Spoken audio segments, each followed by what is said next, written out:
예, 반갑습니다. 한 주간 평안하셨습니까? 우리 13주차 우리 성경 읽기가 되었습니다. 이번 주간에 읽을 성경은 열왕기상 성경인데 다음 주간에는 열왕기하 성경을 읽을 것입니다. 이번 주간에 공부는 열왕기상과 열왕기하를 묶어서 공부하고 다음 주 강의는 별도로 만들지 않겠습니다. 열왕기상과 열왕기하에 나타난 예수님을 표현하면 열왕기, 왕들의 이야기잖아요. 예수 그리스도는 우리의 왕이시다 라는 내용을 담은 것이 열왕기상과 열왕기하의 성경입니다. 명칭에는 우리 성경의 이름처럼 열왕기상과 열왕기하입니다. 히브리 성경에서 책 이름을 멜라킴, 멜레크가 왕인데 멜라킴 그런 복수가 됩니다. 왕들이라고 하는 뜻이지요. 본서는 사무엘상하와 그리고 역대상하처럼 한 권으로 되어 있었는데 70인역 우리 지난번에 공부했지요. 구약성경 히브리어를 헬라말로 번역을 한 성경을 70인역이라고 하는데 이 70인역에서 사무엘상하 분리를 하고 열왕기상하 분리를 하고 그리고 역대기 이렇게 분리를 해 놓았습니다. 우리 사무엘상을 공부를 할 때 사무엘상도 왕들의 이야기거든요. 사울 왕과 다윗 왕의 이야기고 그 다음에 열왕기 상하 역시 왕들의 이야기입니다. 솔로몬부터 유다의 마지막 왕까지의 이야기입니다. 그래서 70인경에서는 바실레이온, 알파, 베타, 감마, 델타 이렇게 네 권의 성경으로 분류를 하고 있습니다.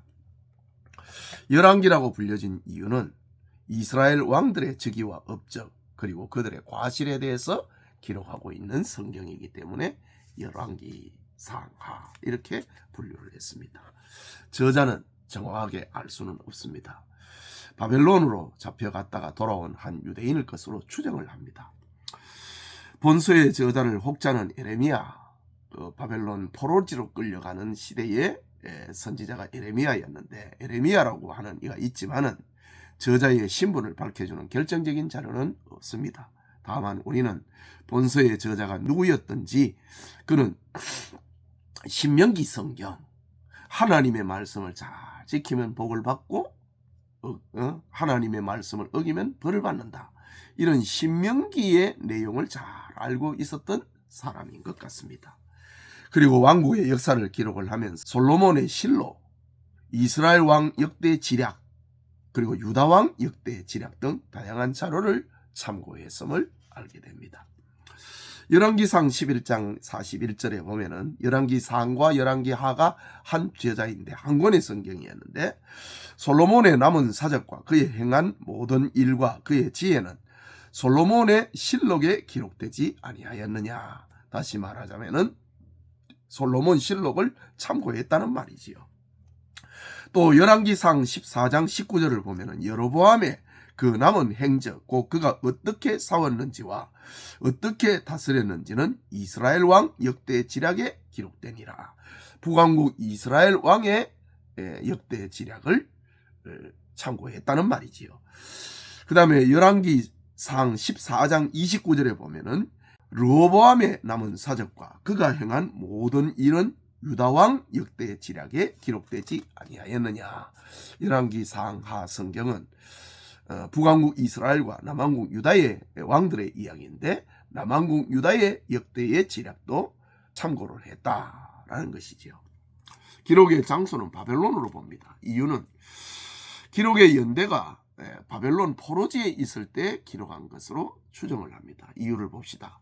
열왕기는 주전 586년 유다가 멸망을 하고 모두 바벨론 포로로 끌려가고 남은 사람들이 유린이 되었습니다. 그리고 1차 바벨론 포로 귀환이 일어나기 전에 1차 바벨론 포로 귀환이 기원전 537년으로 보거든요. 1차 바벨론 포로 귀환이 일어나기 이전 어느 시기에 기록하는 것으로 추정합니다.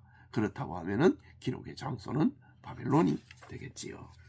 기록의 목적입니다. 우리 지도 또는 도표 13, 14, 15를 참고하면 되겠습니다. 다윗과 솔로몬 시대의 그 국경, 그리고 역대 왕들과 선지자들의 분포도 도표를 참고하면 되겠습니다.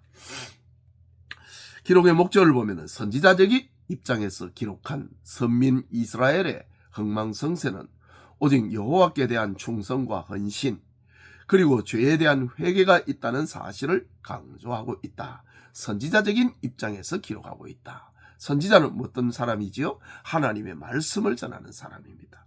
우리 다음에 공부하겠지만 역대기 성경은 제사장적 입장에서 기록을 합니다. 제사장은 백성의 편에 있는 사람이고 선지자는 하나님의 편에 있는 사람이지요. 하나님의 말씀을 전하는 사람. 그러니까 선지자적인 입장에서 기록을 했다. 그게 뭐지요? 하나님의 말씀을 순종하면 복을 받고 불순종하면 벌을 받는다라는 거지요. 그 다음 두 번째는 구속사적인 입장에서 세속 왕조의 거듭되는 실패와 좌절, 타락을 통하여 영원히 견고한 메시아 왕국을 대망한다. 하나님의 구속사가 그렇지요. 메시아를 보내주겠다.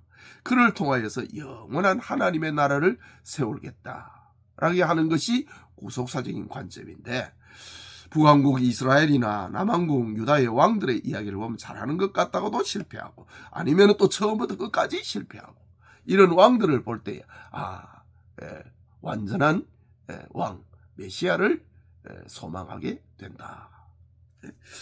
메시아의 출현의 그 필연성을 이 열왕기 성경의 기록의 목적이라는 거지요. 세 번째는 이스라엘의 역사를 주관하시는 하나님은 그리스도 안에서 택하심을 받은 모든 백성의 삶을 주관하며 지금도 구속사역을 이루어 가신다는 사실을 알려주고 있다. 한 사람 한 사람의 왕들의 이야기를 통하여서 하나님은 다 보고 계시고 듣고 계시고 알고 계시고 그 삶을 주관하고 계시는 분이다. 이렇게 기록 목적을 봅니다. 주제는 이스라엘의 통치자는 하나님이라는 사실입니다.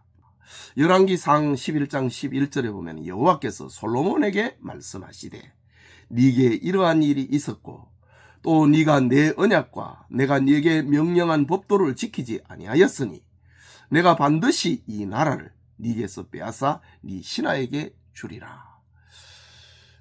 그 하나님께서 다윗에게 언약을 하실 때에 하나님의 말씀을 지키지 아니하면은 내가 인생의 채찍과 막대기를 가지고 징계를 하겠다라고 했지요. 솔로몬이 하나님께 범죄했을 때에 이 나라를 네 신하에게 찢어서 주겠다라고 했습니다. 열왕기하 23장 27절에는 여호와께서 이르시되 내가 이스라엘을 물리친 것 같이 유다도 내 앞에서 물리치며 내가 택한 이 성 예루살렘과 내 이름을 거기에 두리라 한 이 성전을 버리리라 하셨더라. 그 선지자적인 관점입니다. 유다가 멸망을 하는 것은 하나님의 말씀을 어겼다는 거지요. 그래서 하나님께서는 이 성전을 버리겠다라는 이야기입니다. 이스라엘의 통치자는 하나님이라는 말이지요. 자, 열왕기 상하 성경의 몇 가지 특징입니다.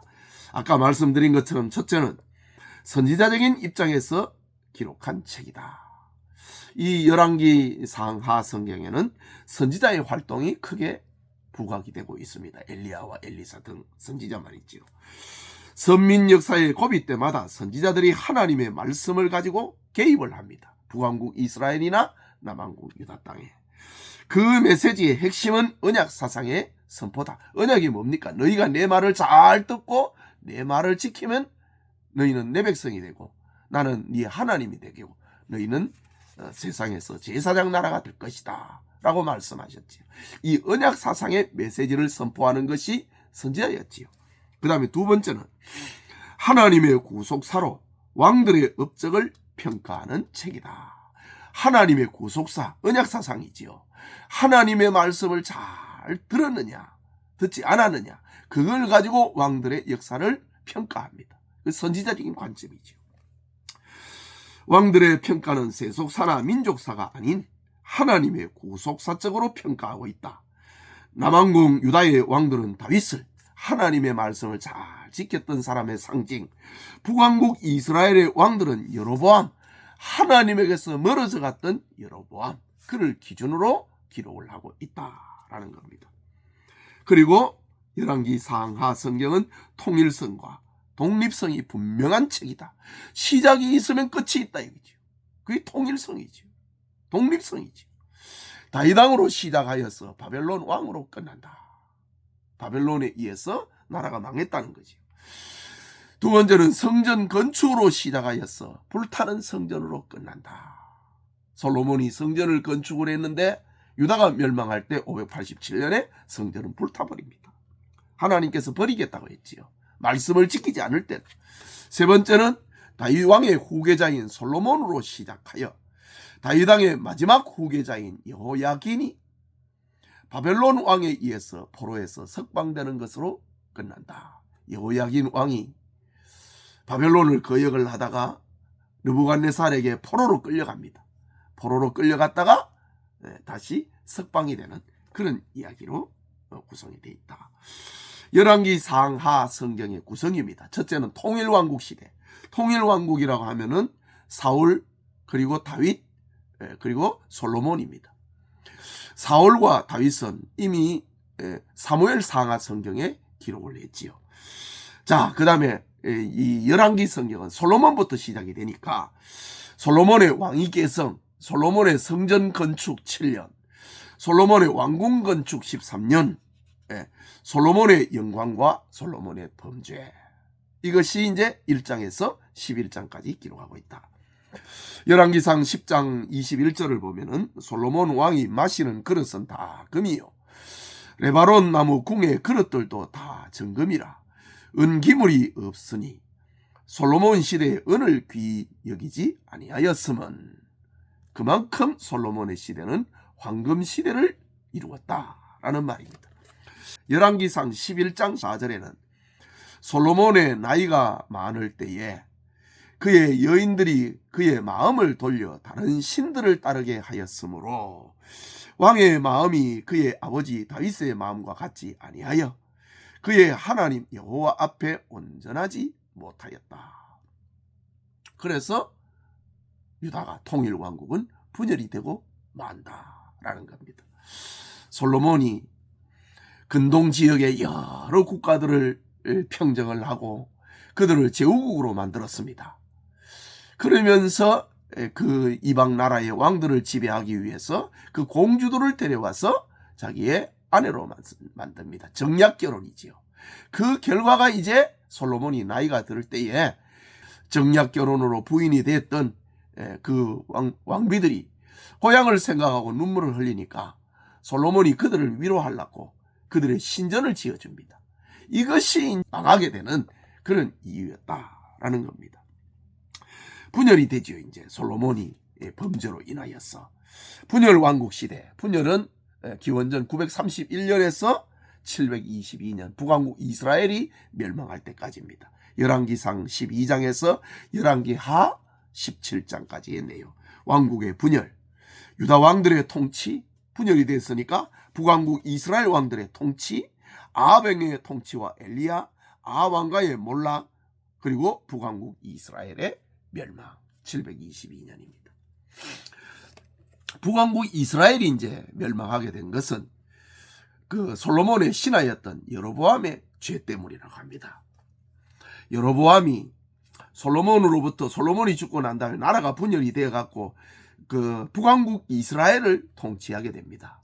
그런데 이 여로보암이 진실하지 못하고 또 하나님을 신뢰하지 않고 이제 우상 숭배자가 되어버리지요. 그것이 이제 북왕국 이스라엘의 어떤 그 왕들을 평가하는 기준이 되어버렸습니다. 그러면 그가 무슨 죄를 지었는가? 금송아지를 만들었습니다. 성전은 예루살렘에 있잖아요. 그러니까 나라가 분열이 됐는데도 여전히 북왕국의 사람들도 우리는 하나님을 믿는다고 하니까 하나님이 정해놓은 그 절기가 되면 예루살렘으로 내려오게 됩니다. 여기에 대해서 여로보암이 위기의식을 느끼게 됩니다. 예루살렘으로 가지 못하게 하려고. 정치적인 이유지요. 그러나 그것은 그의 신앙이었습니다.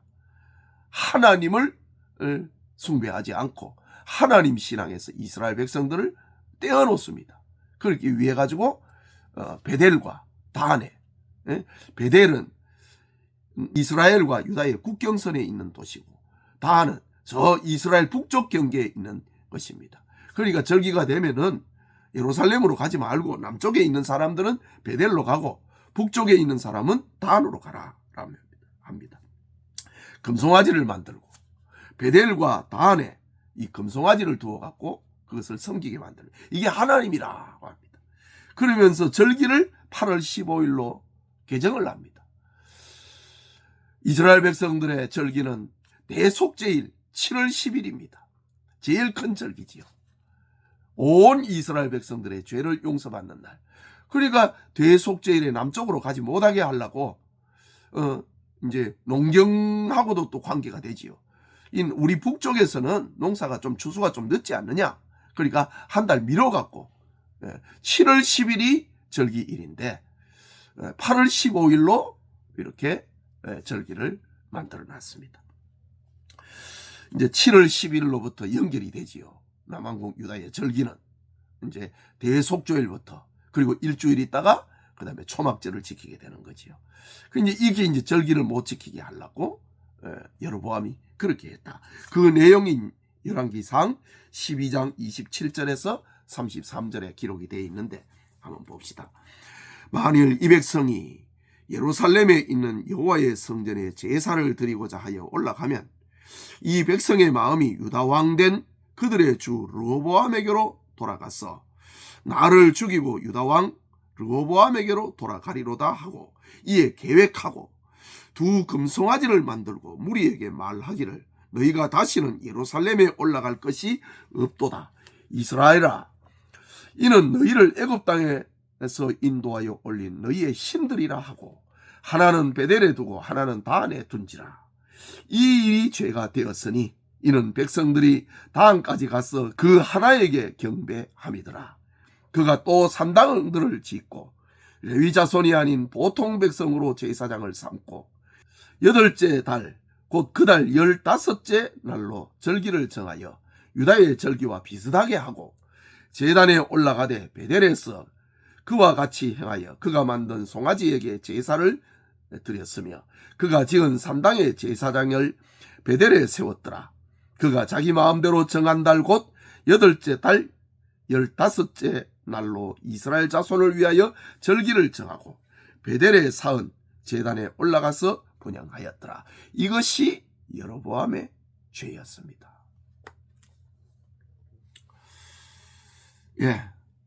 그러면 결국 이런 죄를 지어가고 북왕국 이스라엘이 멸망하게 되는 이유는 무엇인가? 출애굽 사건을 망각했다 이거죠. 구원을 잊어버렸다라는 겁니다. 그리고 우상 숭배자가 되었다. 금송아지 숭배자가 되었다. 그리고 자녀들을 불 가운데로 지나가게 하였다. 이방 종교를 본받아 갖고 이런 죄를 지었다. 그래서 북왕국 이스라엘이 기원전 722년에 멸망을 합니다. 그러면 이제 북왕국 이스라엘이 망하고 난 다음에 남왕국 유다만 남았지요. 단일 왕국 시대입니다. 기원전 722년에서 남왕국 유다가 바벨론에 멸망을 하게 되는 586년 열왕기하 18장 이후의 기록입니다. 히스기야의 통치, 요시야 왕의 개혁, 결국 또 유다의 몰락, 이런 내용을 담고 있는 것이 선지자적인 관점에서 기록하고 있는 것이 열왕기 성경입니다. 자, 이제 열왕기 상하에 나타난 그리스도를 봅니다. 먼저 솔로몬은 그리스도를 예표한다. 솔로몬의 무엇이 그리스도를 예표하는가?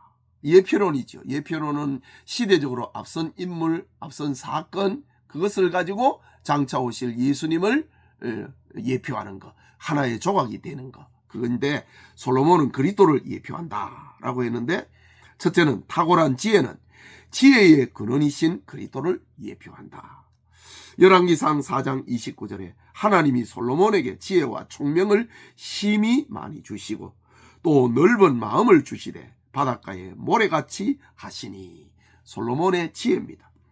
열왕기상 4장 34절에 사람들이 솔로몬의 지혜를 들으러 왔으니 이는 그 지혜의 소문을 들은 천하 모든 왕들이 보낸 자들이더라. 솔로몬 시대의 근동지역을 평정을 합니다. 자, 또 솔로몬의 기록 가운데 하나가 잠언이 나오지요. 잠언 8장 22절과 23절에는 여호와께서 그 조화의 시작 곧 태초에 일하시기 전에 나를 가지셨으며, 솔로몬의 기록인데 나를 가지셨으며 만세전부터 태초부터 땅이 새기기 이전부터 내가 세움을 받았나니. 솔로몬 자기를 말하는 것. 그런데 이때의 솔로몬은 자기를 말하는 게 아니고 지혜이신 그리스도를 상징을 하는 것입니다. 고린도전서 1장 24절과 30절을 보면 오직 부르심을 받은 자들에게는 유대인이나 헬라인이나 그리스도는 하나님의 능력이요 하나님의 지혜라.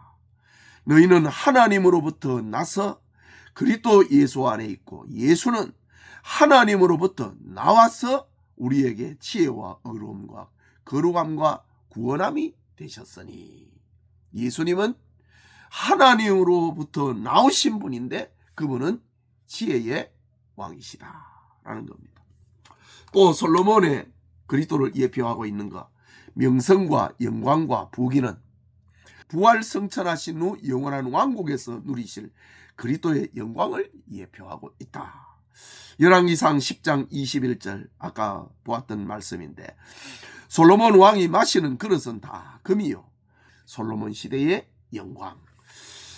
자, 빌립보서 2장 9절과 11절을 보면 그러므로 하나님이 그를 지극히 높여 모든 이름 위에 뛰어난 이름을 주사 하늘에 있는 자들과 땅에 있는 자들과 땅 아래에 있는 자들로 모든 무릎을 예수의 이름에 꿇게 하시고 모든 입으로 예수 그리스도를 주라 시인하여 하나님 아버지께 영광을 돌리게 하셨느니라. 그리스도의 영광, 부활 승천하신 이후의 영광.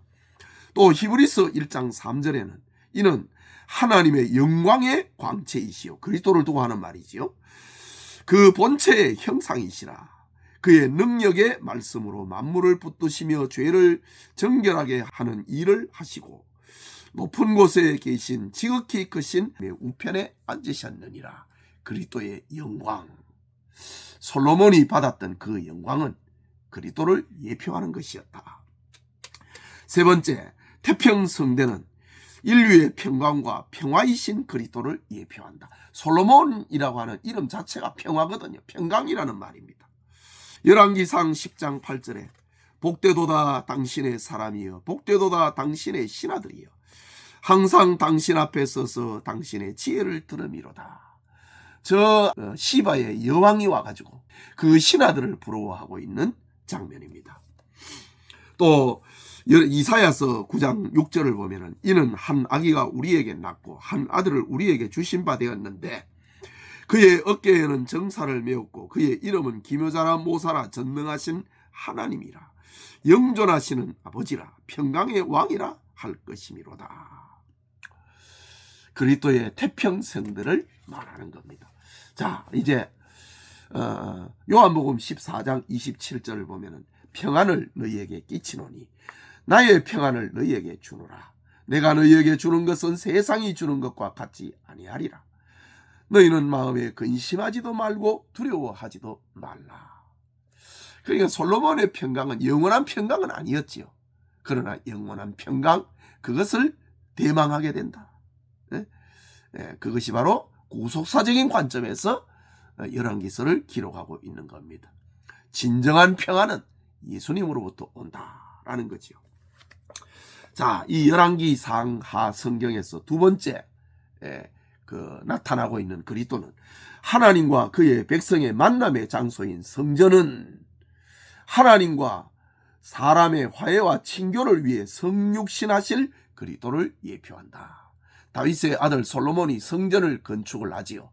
열왕기상 8장 29절에 주께서 전에 말씀하시기를 내 이름이 거기 있으리라 하신 곳 이 성전을 향하여 주의 눈이 주야로 보시오며 주의 종이 이곳을 향하여 비는 기도를 들으시옵소서. 솔로몬이 성전을 건축하고 난 다음에 하나님 앞에 봉헌 기도입니다. 주의 이름이 여기에 있으리라 라고 했는데 주님의 눈이 주야로 이곳을 봐달라고 합니다. 그리고 이곳에서 비는 기도를 들어달라고 하지요. 요한복음 1장 14절에 말씀이 육신이 되어 우리 가운데 거하시매 우리가 그의 영광을 보니 아버지의 독생자의 영광이요 은혜와 진리가 충만하더라. 성전은 바로 예수님을 예표하고 있습니다. 요한복음 14장 10절에 내가 아버지 안에 거하고 아버지는 내 안에 계신 것을 너희가 믿지 아니하느냐? 내가 너희에게 이르는 말은 스스로 하는 것이 아니니라. 아버지께서 내 안에 계셔서 그의 일을 하시는 것이니라. 성전에서 기도할 때에, 성전을 출입을 할 때 하나님 보시고 거기에서 기도할 때에 하나님이 들으신다고 했는데 바로 예수님이 바로 성전이셨다라는 거지. 그 다음에 세 번째, 광야에 살면서 율법과 심판과 회개를 강조한 엘리야는 세례 요한을 예표하고, 백성 중에 살면서 은혜와 생명과 소망을 강조한 엘리사는 그리스도를 예표하고 있다. 엘리야와 엘리사. 그래서 세례 요한이 출연을 할 때에 하나님께서 보내시고자 했던 선지자가 당신입니까? 엘리야입니까? 메시아가 오기 전에는 엘리야가 출연한다 그랬거든요. 그걸 바로 지금 엘리야는 그 메시아의 길을 예비하는 선지자로, 엘리사는 예수님을 예표하고 있다. 열왕기하 2장 12절에 엘리사가 보고 소리 지르되 내 아버지여 내 아버지여 이스라엘의 병거와 그의 마병이여 하더니 다시 보이지 아니하는지라. 이에 엘리사가 자기의 옷을 잡아 둘러 찢고. 엘리야와 엘리사, 세례 요한과 예수님을 예표한다. 그 다음에 네 번째, 아달랴가 다윗의 가문을 멸절시키려고 했으나 하나님께서 다윗 왕통을 보존하심은 유다 지파를 통하여 탄생하실 예수 그리스도를 계시하기 위함이다. 유다 왕국의 그 왕들 가운데 아달랴라고 하는 여왕의 시대가 있었습니다. 이 아달랴라고 하는 여자는 북왕국 이스라엘의 그 이세벨, 불신자지요. 이세벨의 딸이 남왕 유다로 시집을 와갖고 결혼을 했는데 자기 아들이 죽습니다. 그러자 유다의 모든 왕통의 혈통을 끊어버리려고 합니다. 바로 사탄의 메시아 출현을 방해하려고 했던 사탄의 심부름꾼이 된 것이지요. 사무엘하 7장 12절에서 16절을 보면 내 수완이 차서 내 조상들과 함께 누울 때에 내가 네 몸에서 날 내 씨를 네 뒤에 세워 그의 나라를 견고하게 하리라. 그는 내 이름을 위하여 집을 건축할 것이요 나는 그의 나라 왕위를 영원히 견고하게 하리라. 나는 그에게 아버지가 되고 그는 내게 아들이 되리니 그가 만일 죄를 범하면 내가 사람의 매와 인생의 채찍으로 징계하려니와 내가 네 앞에서 물러나게 한 사울에게서 내 은총을 빼앗은 것처럼 그에게서 빼앗지는 아니하리라. 네 집과 내 나라가 내 앞에서 영원히 보존되고 내 왕위가 영원히 견고하리라 하셨다 하라. 하나님께서 다윗에게 주신 언약이지요. 네 왕통이 끊어지지 않겠다. 그런데 이 아달랴가 다윗의 왕통을 끊으려고 했습니다. 그때 하나님께서 지키신다. 열왕기하 11장 1절과 3절을 보면은 아시아의 어머니 아달랴가 그의 아들이 죽은 것을 보고 일어나 왕의 자손을 모두 멸절하였으나 요람왕의 땅 아시아의 누이 여호세바가 아시아의 아들 요아스를 왕자들이 죽임을 당하는 중에서 빼내어 그와 그의 유모를 침실에 숨겨 아달랴를 피하여 죽임을 당하지 아니하게 한지라. 요아스가 그와 함께 여호와의 성전에서 6년을 숨어 있는 동안에 아달랴가 나라를 다스렸더라.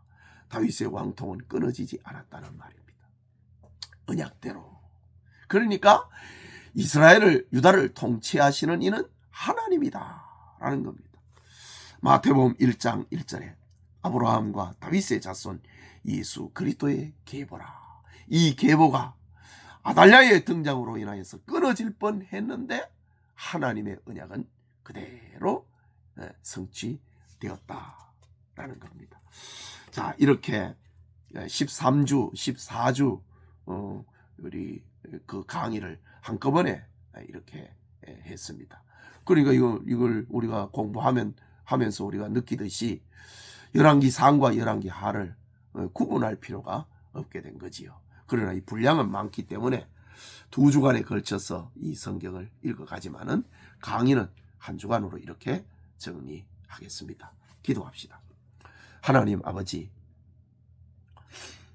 이렇게 우리 교회에 제자훈련반 성경 읽기가 계속되고 있음을 감사합니다. 이제 13주, 14주차 성경 읽기에 들어가는데 열왕기 상하 성경을 원래 히브리어 성경의 한 권이었듯이 우리 하나로 묶어서 공부를 하였습니다. 하나님의 말씀을 읽어갈 때에 내용 파악으로 끝나지 않고 거기에서 예수님을 만나는 그런 신령한 은혜가 있도록 은혜 베풀어 주시옵소서. 우리 강의 안에서 얘기하고 있는 이 초점이 그 강을 건너는데 징검다리가 되어서 예수님을 메시아를 예표하고 있는 거기에서 큰 은혜를 받을 수 있도록 복을 주시옵소서. 예수님 이름으로 기도합니다. 아멘.